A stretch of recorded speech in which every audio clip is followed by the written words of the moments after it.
کہا گیا وہ باتیں بھی معلوم ہو گئی، اور یہ بات بھی آئی کہ حضرت یوسف علیہ السلام کے قصے کو احسن القصص کیوں کہا، اس کی بھی وجوہات مفسرین نے جو بیان کی ہے وہ بھی معلوم ہوئی۔ اس کی ایک وجہ شیخ ذوالفقار احمد نقشبندی نے یہ بتائی ہے کہ حضرت یوسف علیہ السلام کو اللہ تبارک و تعالیٰ نے ایسا حسن عطا کیا تھا کہ وہ اپنی مثال آپ تھے، اور اس بات کی دلیل معراج کے واقعے والی حدیث میں ملتی ہے۔ اللہ کے نبی علیہ السلام نے ارشاد فرمایا کہ میں تیسرے آسمان پر حضرت یوسف علیہ السلام سے ملا، میں نے دیکھا کہ حسن کا آدھا حصہ جو ہے حضرت یوسف کو عطا کیا گیا ہے، اور باقی آدھا حصہ ساری مخلوق پر تقسیم کر دیا گیا ہے۔ تو اس سے اندازہ لگایا جا سکتا ہے کہ حضرت یوسف علیہ السلام کس قدر حسین ہوں گے، اس کی طرف احسن القصص لا کر اشارہ کیا گیا ہے۔ اس کے بعد آگے حضرت یوسف کے خواب کی بات آئی کہ حضرت یوسف نے اپنے ابا جان سے کہا کہ میں نے 11 ستارے دیکھے ہیں۔ تفسیر ابن کثیر میں ایک بات لکھی ہے کہ ایک روایت میں یہ بات آتی ہے کہ اس وقت کے دور میں بستانہ نامی یہودیوں کا ایک بہت زبردست عالم تھا۔ اس نے آپ صلی اللہ علیہ وسلم کی خدمت میں حاضر ہو کر یہ بات عرض کی کہ آپ مجھے ان 11 ستاروں کے نام بتا دیجئے۔ حضور خاموش رہے۔ ظاہر ہے اس وقت ان کو ان 11 ستاروں کے نام کا علم تھا نہیں۔ حضرت جبرائیل علیہ السلام فوراً اللہ کے حکم سے آئے اور حضور کو وہ 11 ستاروں کے نام بتا دیے۔ آپ صلی اللہ علیہ وسلم نے بستانہ کو بلوایا اور اس سے کہا کہ وہ 11 ستاروں کے نام اگر میں تجھے بتا دوں تو کیا تو مسلمان ہو جائے گا؟ اس نے کہا کہ جی ہاں میں مسلمان ہو جاؤں گا۔ تو حضور علیہ السلام نے اس کو 11 ستاروں کے نام بتائے: جریان، طارق، ذیال، ذوالکتفین، وثاق، عمودان، فلیق، مصباح، فروع اور فرق۔ بعض مفسرین نے زبر زیر کے اختلاف کے ساتھ اس کو نقل بھی کیا ہے۔ تو بستانہ نے کہا کہ بالکل صحیح بات ہے، ان 11 ستاروں کے یہی نام ہے۔ عالم تھا، اس نے اپنی کتابوں میں پڑھا ہوگا اس کا۔ اس کے بعد شیخ ذوالفقار احمد نقشبندی نے ایک بات یہ بھی لکھی ہے کہ یہاں پر لفظ اب کا استعمال ہوا ہے یا ابتی، اور قرآن کریم میں دوسری جگہ لفظ ابو کا بھی استعمال ہے۔ وَكَانَ أَبُوهُمَا صَالِحًا، الف با اور واو، وَكَانَ أَبُوهُمَا صَالِحًا ابو۔ تو لفظ اب اور لفظ ابو ان کا ترجمہ ہوتا ہے ابا جان، ابا۔ انہوں نے یہ بتایا ہے کہ یہ ترجمہ اس کا مناسب ہے کیونکہ اس کے اندر پیار اور محبت کا اظہار زیادہ ہوتا ہے۔ اور انہوں نے ایک بات یہ بھی لکھی ہے کہ آج کل کے دور کے حساب سے جو یہ بات چل پڑی ہے کہ لوگ اپنے والد کو پپا یا ڈیڈی وغیرہ کہتے ہیں، تو اس میں اتنی زیادہ محبت کا اظہار ہوتا نہیں ہے۔ اس لیے والد کے لیے اگر لفظ استعمال کرنا ہے تو ابا جان یا ابا یا ابو وغیرہ استعمال کرنا چاہیے، کیونکہ اس میں محبت کا اظہار بہت زیادہ ہے۔ اسی سے خانقاہ العین کے بعض مشائخ نے ایک بات نقل کی ہے کہ انسان کو زندگی میں کچھ الفاظ ایسے ہیں جس کو استعمال کرنا اچھا نہیں ہے، ان الفاظ کے استعمال سے بچنا چاہیے۔ اور انہوں نے دلیل کے طور پر یہ بات لکھی ہے کہ جن لوگوں نے قرآن کریم میں اس لفظ کو استعمال کیا ہے ان کا انجام بربادی اور ہلاکت کے سوا کچھ نہیں ہے، یا تو پھر ان کو اپنے اس لفظ کے استعمال کرنے پر شرمندگی اور معافی وغیرہ کا سامنا کرنا پڑا ہے۔ اس میں ایک لفظ ہے لفظ انا، یعنی کہ میں۔ جیسے کہ مثال کے طور پر شیطان نے کہا تھا انا خیر من، کہ میں حضرت آدم سے بہتر ہوں۔ جس وقت اللہ تبارک و تعالیٰ نے فرشتوں کو یہ حکم دیا کہ سارے لوگ حضرت آدم کو سجدہ کریں، تو شیطان نے اس وقت سجدہ نہیں کیا اور اس نے کہا کہ میں تو آگ سے بنا ہوں اور یہ تو مٹی سے بنے ہیں، اور یہ بات کہی کہ میں ان سے بہتر ہوں، تو اس نے لفظ انا یعنی میں کا لفظ استعمال کیا، تو اللہ تبارک و تعالیٰ نے اس کو آسمانوں سے کیا ہے زمین پر نکال دیا، مردود ہو گیا شیطان وہاں سے۔ اس کے بعد دوسرا لفظ ہے لفظ لی، لام اور یا لامیہ زیر لی، اس کا ترجمہ ہوتا ہے میرے لیے۔ اس کو بھی قرآن کریم نے بیان کیا ہے کہ فرعون نے اپنے لیے اس لفظ کا استعمال کیا تھا، علیہ سلیم ملک مصر وہذہ الانہار تجری من تحتی، کہ یہ جو مصر کی ملکیت اور اس کے نیچے جتنی بھی اس ملکیت میں جتنی بھی نہریں بہ رہی ہے وہ ساری کی ساری میری ملکیت میں ہیں۔ تو اس کا بھی انجام یہ ہوا کہ اللہ تبارک و تعالیٰ نے اس کو اسی پانی کے اندر، نہر کے اندر کیا ہے اس کو غرق کر دیا۔ تیسرا لفظ ہے لفظ عندی یعنی میرے پاس، اس کو بھی مثال کے طور پر بیان کیا ہے۔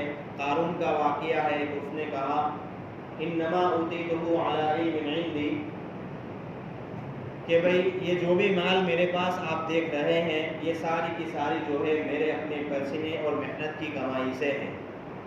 تو اس کو بھی اللہ تبارک و تعالیٰ نے پسند نہیں کیا اور اس کو اسی مال کے ساتھ زمین میں دسا دیا۔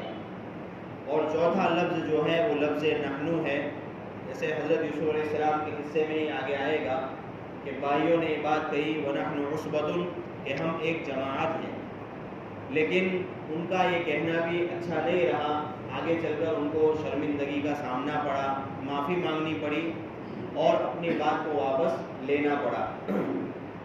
اس کے علاوہ پھر آگے چل کر یہ بات آئی کہ حضرت یوسف علیہ السلام کے والد حضرت یعقوب علیہ السلام نے حضرت یوسف سے منع کیا کہ آپ اپنا یہ خواب کسی دوسرے کے سامنے یا اپنے کسی اور بھائی کے سامنے بیان نہ کرنا، ہو سکتا ہے کہ وہ تمہارے خلاف چالیں چلنے لگے۔ ایک وجہ تو اس کی بھی وجوہات گزری۔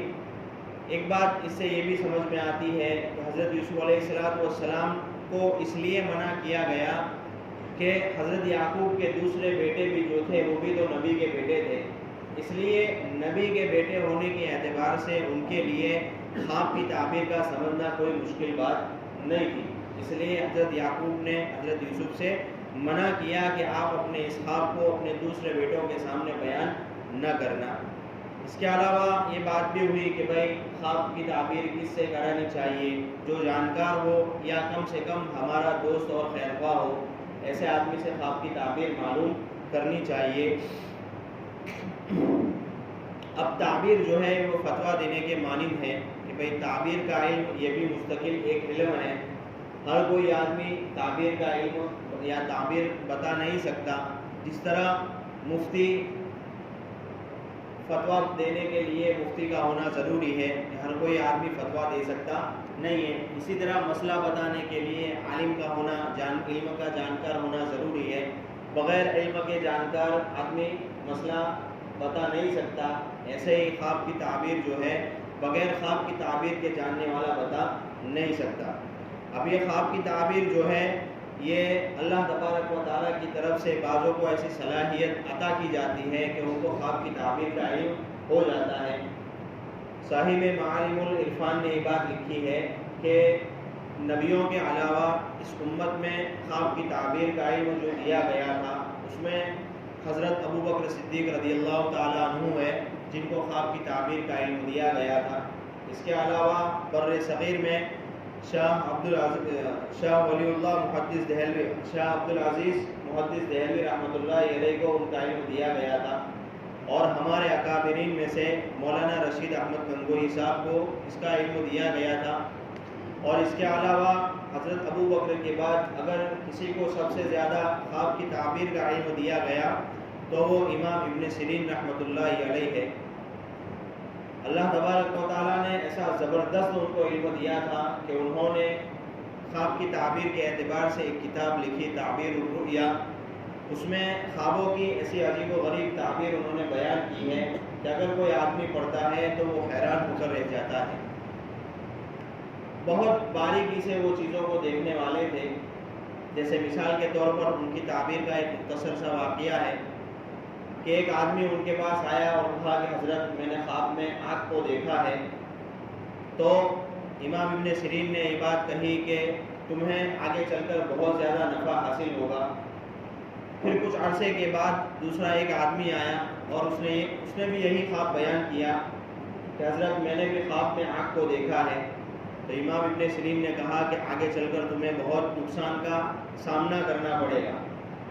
تو ان کا ایک شاگرد تھا جو دونوں خواب کی تعبیر کے وقت ان کے پاس موجود تھا، وہ تعجب میں پڑ گیا کہ حضرت یہ کیا بات ہوئی کہ خواب دیکھنے والے ایک ہی ہے، الگ الگ ہیں، خواب ایک ہی دیکھا ہے لیکن دونوں کی تعبیر آپ نے الگ الگ بتائی۔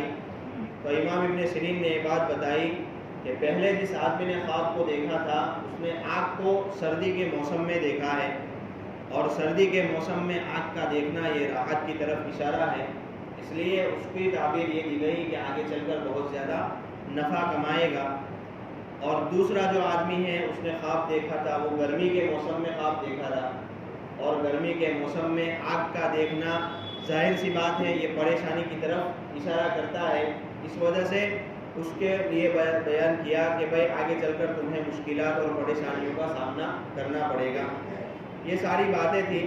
اس کے علاوہ خواب کی حقیقت اور درجہ اور اس کی قسمیں، اس کے متعلق کچھ بات ہے۔ سب سے پہلے تو خواب کی حقیقت اور اس سے معلوم ہونے والے واقعات اور واقعات کا ایک درجہ اور مقام ہے۔ تفسیر مظہری میں یہ بات لکھی ہے حضرت قاضی ثناء اللہ صاحب رحمۃ اللہ علیہ نے کہ خواب کس کو کہتے ہیں، خواب کی حقیقت کیا ہے۔ انہوں نے یہ بات لکھی ہے کہ انسان بذات خود جس وقت نیند میں ہوتا ہے یا بے ہوشی کی حالت میں ہوتا ہے تو اس کا ظاہری بدن جو ہے وہ تدبیر کرنے سے بالکل فارغ ہو جاتا ہے۔ دوسرا کوئی کام انسان نیند کی حالت میں یا بے ہوشی کی حالت میں کر سکتا نہیں ہے، تو اس وقت اس کی جو خیالی قوت ہے، یعنی دماغ کی جو خیالی قوت ہے، اس خیالی قوت سے اس کو کچھ تصویریں دکھائی جاتی ہیں یا دکھائی دیتی ہیں، اس چیز کو خواب کہتے ہیں۔ اور اس کی 3 قسمیں ہیں۔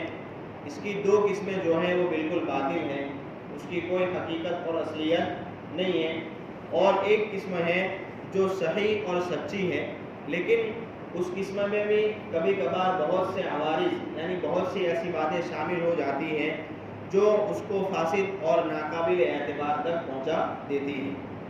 اب اس کی تفصیل یہ ہے کہ جو انسان خواب میں جو انسان مختلف صورتیں اور واقعات وغیرہ دیکھتا ہے، کبھی تو ایسا ہوتا ہے کہ انسان جاگنے کی حالت میں جو تصویریں بار بار یا جو چیزیں بار بار دیکھتے رہتا ہے وہی چیزیں خواب میں انسان کو دکھائی دیتی ہیں، اور کبھی کبھار ایسا ہوتا ہے کہ شیطان جو ہے وہ کچھ صورتیں اور واقعات انسان کے ذہن میں ڈالتا ہے جو انسان کو نظر آتی ہے۔